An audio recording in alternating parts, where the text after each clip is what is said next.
Hello everyone. We are into the process of discussing all the important questions for the 12th boards. 10-15 दिन बचे। तो last moment में हमें क्या क्या क्वेश्चंस पे फोकस करना है वो हम देख रहे हैं। एसपी का सीरीज हमने शुरू किया है। We have finished with the question to be done from chapter 1। अब हम चैप्टर 2 के तरफ जा रहे हैं। ठीक है, सो चैप्टर 2 के तरफ, जिसका नाम है सोर्सेस ऑफ कॉर्पोरेट फाइनेंस। आपको इस चैप्टर से क्या करना चाहिए वो हम डिस्कस करेंगे इस वीडियो में। ओके, इंपॉर्टेंट चैप्टर है।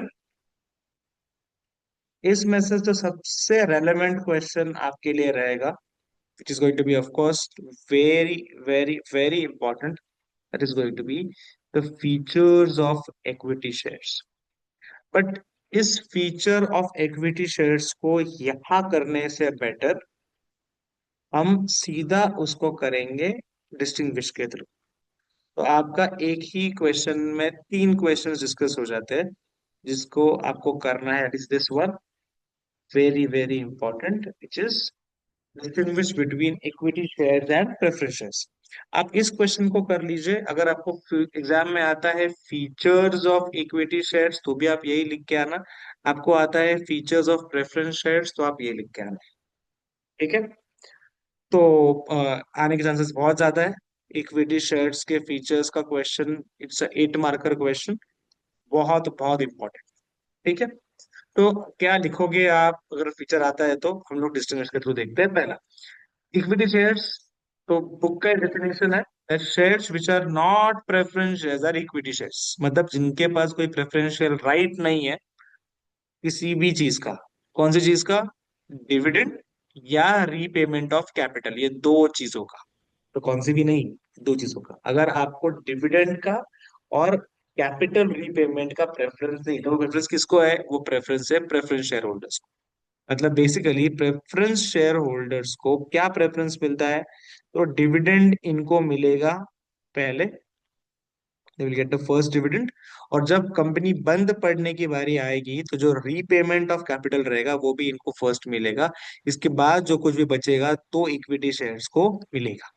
ठीक है, तो equity shares are the ones who carry preferential rights. ये आप सिंपल पॉइंट लिख देना, equity shares are not preferential, preferential shares are the one who carry the preferential right. Equity shares से dividend कैसे मिलता है? Fluctuating rate. फ्लक्चुएटिंग मतलब हर साल अलग अलग, जितना प्रॉफिट हुआ उस हिसाब से मिलेगा, प्रॉफिट नहीं हुआ तो शायद नहीं भी मिलेगा। जबकि प्रेफरेंस शेयर होल्डर्स को फिक्स्ड रेट ऑफ डिविडेंड मिलता है। अब इनको डिविडेंड नहीं मिलता है, मतलब इनको रिटर्न्स मिल भी सकते हैं नहीं भी मिल सकते, तो ये लोग उठा रहे भैया बहुत सारा रिस्क। इसलिए हम इनको बोलते हैं रिस्क कैपिटल। क्योंकि बिजनेस में प्रॉफिट हुआ तो मिलेगा, लॉस हुआ तो कुछ भी नहीं मिलेगा। Reference share holders safe game खेलते हैं, सेफ कैपिटल, स्टेबल रिटर्न। तुम कमाओ नहीं कमाओ, तुमको हमारा प्रॉफिट, हमका हमारा डिविडेंड देना पड़ेगा। अब रिस्क इनका है तो ऑफकोर्स वोटिंग राइट्स भी इन्हीं के पास होंगे, क्योंकि यही लोग हैं जो मैनेजमेंट का कॉल लेंगे। क्योंकि अगर प्रॉफिट्स कर रहे हैं तो ज्यादा चिंता इन लोगों को है। इसलिए voting rights is with equity shares. Preference share holders के पास कोई वोटिंग राइट्स होते नहीं है। ठीक है, equity share capital is a permanent capital, इसको वापस करने की जरूरत नहीं है। जबकि प्रेफरेंस शेयर्स आपको वापस करने पड़ते हैं। इंडिया में आप 20 साल से ज्यादा का प्रेफरेंस शेयर नहीं रख सकते, 20 ईयर्स में आपको रिटर्न करना ही करना है। जबकि इक्विटी शेयर्स का पैसा आपको जिंदगी भर, जब तक कंपनी जिंदा है तब तक आप रख सकते हो। तो मतलब जब ये रिस्क कैपिटल है तो जो इन्वेस्टर्स है भैया वो भी रिस्क लेने वाले हैं। यस, वो लोग खतरों के खिलाड़ी टाइप है कि हम लोग रिस्क लेके इक्विटी शेयर्स में इन्वेस्टमेंट करेंगे भैया, पैसा मिला तो मिला, नहीं मिला तो डूब भी सकता है।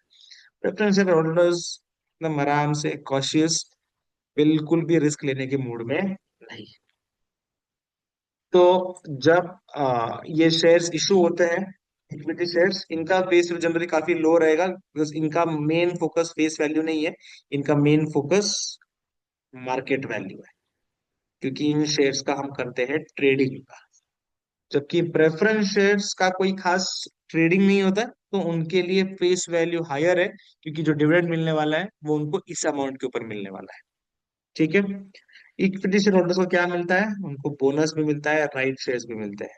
जबकि प्रेफरेंस शेयर होल्डर्स को ना बोनस मिलेगा, ना राइट शेयर्स मिलेगा। ठीक है। आपने इतने पॉइंट्स याद रखे तो भी चलेगा।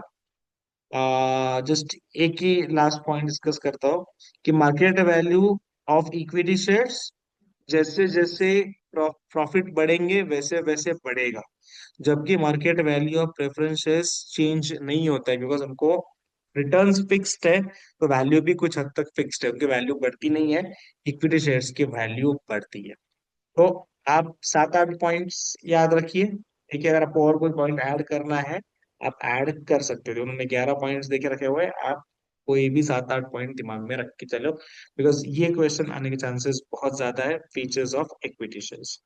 और दूसरा क्वेश्चन जो इस चैप्टर से बहुत ही ज्यादा इंपॉर्टेंट रहेगा, that is going to be this one: what are the various types of preferences? 8 types हैं, आठों के आठों टाइप्स 8 मार्कर क्वेश्चन अगेन। बहुत सिंपल है। प्रेफरेंसेस के 8 टाइप्स: पहला क्यूमुलेटिव, उसी का रिवर्स नॉन क्यूमुलेटिव। क्यूमुलेटिव का मतलब क्या है? जिसका डिविडेंड होता है एक्यूमुलेट। मान लीजिए 2025 में लॉस होने के वजह से हमने प्रेफरेंस शेयर वालों को डिविडेंड नहीं दिया, तो फिर 2026 में हमें उनको प्रेफरेंस डिविडेंड देना पड़ेगा। कौन से साल का? 2025 का भी और 2026 का, दोनों सालों का, अगर वो क्यूमुलेटिव है। बट अगर वो नॉन क्यूमुलेटिव है, तो अगर 2025 में आपने नहीं दिया, तो 2026 में आप पुराना डिविडेंड नहीं दोगे, आप सिर्फ उनको 2026 का डिविडेंड दोगे। तो डिविडेंड एक्यूमुलेट नहीं होता है नॉन क्यूमुलेटिव में, और जबकि क्यूमुलेटिव में वो एक्यूमुलेट होता। ठीक है। फिर पार्टिसिपेटिंग एंड नॉन पार्टिसिपेटिंग। तो participate in what? Participating in surplus profit besides their dividend. Generally क्या है, जनरली अपन ने देखा है कि अगर 12% प्रेफरेंस शेयर कैपिटल है, तो इनको सिर्फ 12% मिलेगा।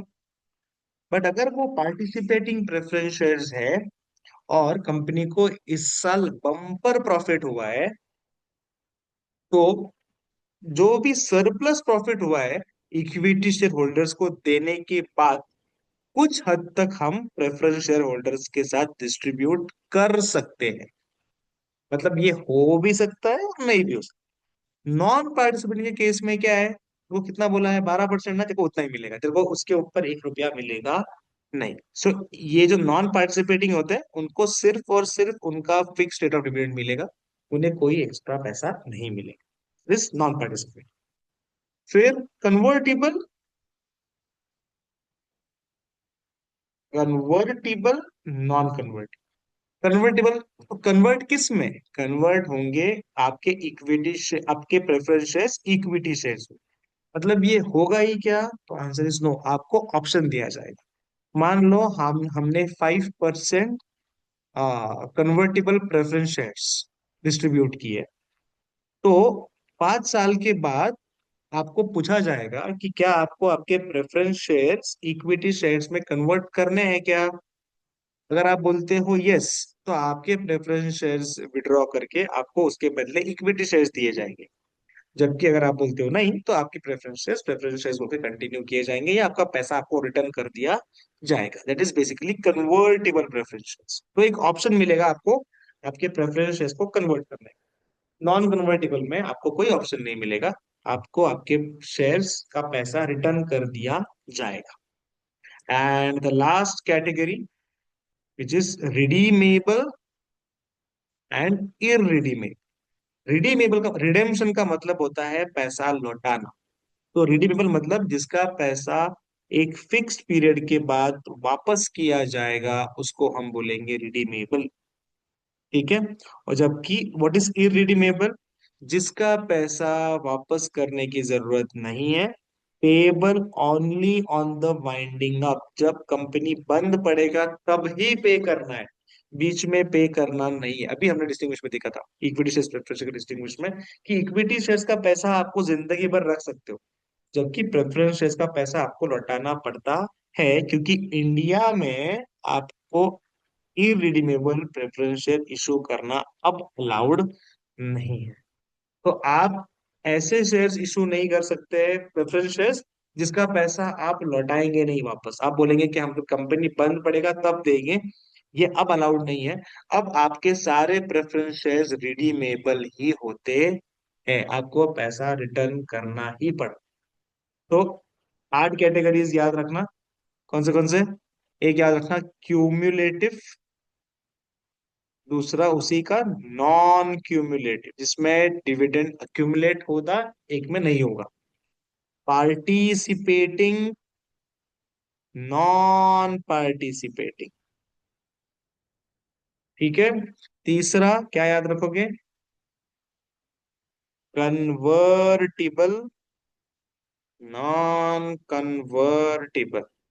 यहाँ पे क्या है, यहाँ पे डिविडेंड की बात चल रही है, एक्यूमुलेशन की। यहाँ पे बात चल रही है एक्स्ट्रा प्रॉफिट्स में पार्टिसिपेशन की। यहाँ पे बात चल रही है कन्वर्जन इनटू इक्विटी शेयर्स।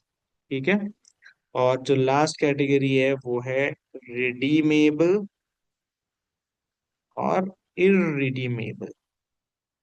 यहाँ पे बात चल रही है रीपेमेंट ऑफ कैपिटल की।